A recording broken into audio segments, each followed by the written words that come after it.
Oke, selamat pagi semuanya, selamat siang. Terima kasih sudah mengikuti pembelajaran sejarah peminatan yang pada kesempatan kali ini kita belajar lewat video pembelajaran ya.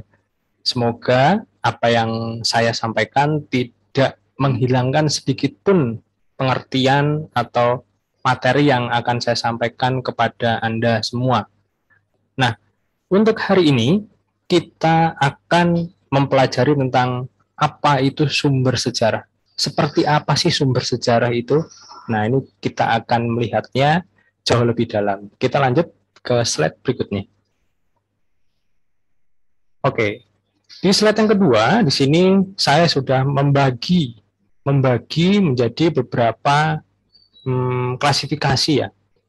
Ternyata sumber sejarah itu tidak murni pure hanya satu sumber sejarah itu udah.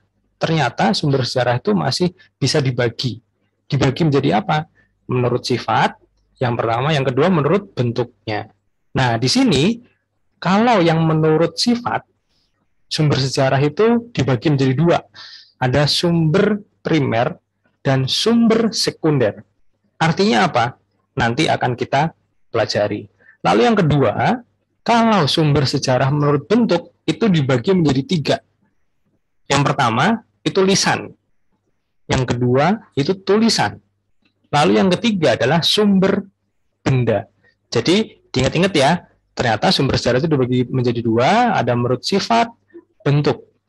Kalau di sifat primer sekunder, kalau dari bentuk lisan, tulisan, dan benda. Nah ini tolong dipahami. Nanti kalau kecepatan Anda boleh mengulangnya lagi, karena ini bentuknya video, bisa diulang ya. Kita lanjut ke slide yang ketiga. Slide yang ketiga di sini isinya tentang apa? Isinya tentang sumber sejarah. Apa sih arti dari sumber sejarah? Pengertian dari sumber sejarah. Ternyata sumber sejarah adalah seluruh informasi yang dapat dijadikan sebagai dasar untuk merekonstruksi atau menyusun kembali sebuah peristiwa sejarah yang terjadi di masa lalu. Jadi digunakan untuk merekonstruksi, menyusun kembali. Nah, jadi seperti itu ya. Mohon mendapatkan intinya, tolong dicari intinya. Jadi sumber sejarah itu sekali lagi digunakan untuk apa? Merekonstruksi. Untuk memperkuat sebuah penelitian sejarah supaya hasilnya itu valid, hasilnya itu bermakna. Jadi seperti itu. Nah, di sini di keterangan yang bawah, informasi yang diperoleh dari sumber sejarah adalah sebuah keterangan sekitar apa yang terjadi. Ini typo ya. Ada yang tulisannya terjadi. Nah, ini maksudnya terjadi. Nah, tentang apa? Keterangan yang terjadi, sekitar apa yang terjadi, terkait pelaku, di mana lokasinya, kapan terjadinya peristiwa sejarah tersebut. Jadi, kalau mencari sumber sejarah, pasti di dalamnya ada apa sih yang terjadi. Yang kita cari itu apa sih? Yang kedua adalah pelakunya. Pasti ada pelakunya, pelaku dari sumber sejarah itu. Lalu di mana itu terjadi dan kapan, menunjukkan waktu. Jadi ini kita tidak bisa lepas dari konsep manusia, ruang, dan waktu.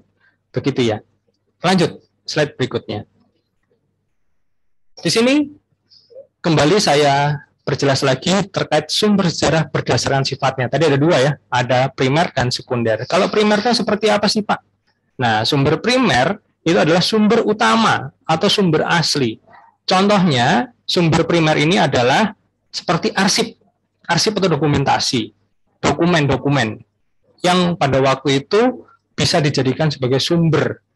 Nah, dokumen itu adalah sumber primer kalau dokumen itu benar-benar asli.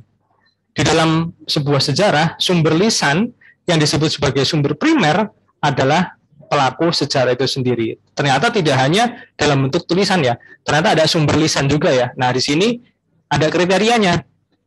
Kalau sumber lisan yang disebut sumber primer adalah sumber atau pelaku sejarah itu sendiri yang langsung merasakan sebuah peristiwa sejarah yang telah terjadi. Lalu yang kedua adalah sumber sekunder. Nah, sumber sekunder itu sering disebut sebagai sumber kedua. Kalau primer sumber utama, kalau sekunder sumber kedua. Contohnya gimana? Contohnya dari sumber sekunder adalah dari surat kabar atau sumber yang bukan berasal dari kesaksian langsung pada periode sejarah yang diteliti oleh sejarawan. Jadi ingat ya, kuncinya adalah kalau primer itu sumber utama, yang paling utama sumber asli, lalu yang sekunder itu sumber kedua. Sumber kedua. Begitu ya. Semoga bisa memahami. Kita lanjut lagi. Selanjutnya, di sini Pak Tot juga ingin menjelaskan terkait sumber sejarah berdasarkan bentuknya. Kalau tadi sifatnya, di sini berdasarkan bentuknya. Nah, di sini ada sumber tulisan. Ada sumber tulisan dan ada sumber lisan. Dan satu lagi ada sumber apa? Sumber benda. Nah, tetapi yang di sini yang mau Pak Toto tekankan adalah tentang dua sumber ini dulu di slide ini. Yang pertama adalah sumber tulisan. Sumber tulisan itu apa? Sebuah keterangan tentang peristiwa masa lalu yang disampaikan secara tertulis dengan menggunakan media dalam bentuk kertas atau batu yang ditulis. Jadi intinya kalau tulisan itu pasti ditulis ya, sumber yang pasti ditulis begitu. Lalu yang kedua yaitu sumber lisan. Sumber lisan. Lisan itu yang apa ya? Dituturkan, diucapkan. Nah, itu lisan. Nah, sumber ini yang diperoleh dari penuturan seseorang yang terlibat atau menyaksikan peristiwa sejarah. Di sini juga ada klasifikasinya ya. Sumber lisan itu dibagi menjadi dua. Sebagai pelaku sejarah atau sebagai saksi sejarah. Beda loh ya. Pelaku itu yang langsung melakukan sebuah peristiwa itu, yang ikut di dalam sebuah peristiwa tersebut. Tetapi kalau saksi itu hanya melihat. Hanya melihat. Jadi beda ya. Yang melakukan sama yang melihat.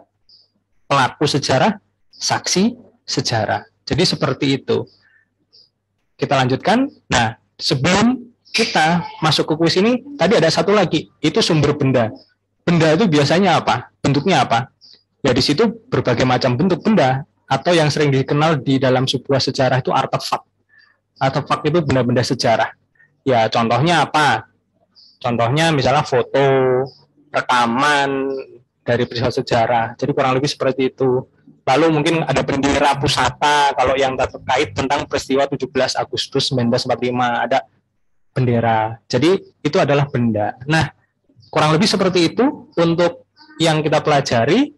Sebelum Pak Toto mengakhiri video singkat ini, Pak Toto memberikan kuis singkat nih. Kuis singkat tentang apa? Nah ini, tolong dibaca. Menurut Anda, naskah proklamasi termasuk dalam sumber sejarah apa? Coba jelaskan pendapatmu dan nanti dikumpulkan ketika pertemuan berikutnya. Begitu ya. Terima kasih untuk hari ini, untuk partisipasinya. Pak Toto mengucapkan banyak-banyak terima kasih sudah mendengarkan video dari Pak Toto. Terima kasih semuanya. Selamat pagi ataupun siang. Tuhan Yesus memberkati. Terima kasih semuanya.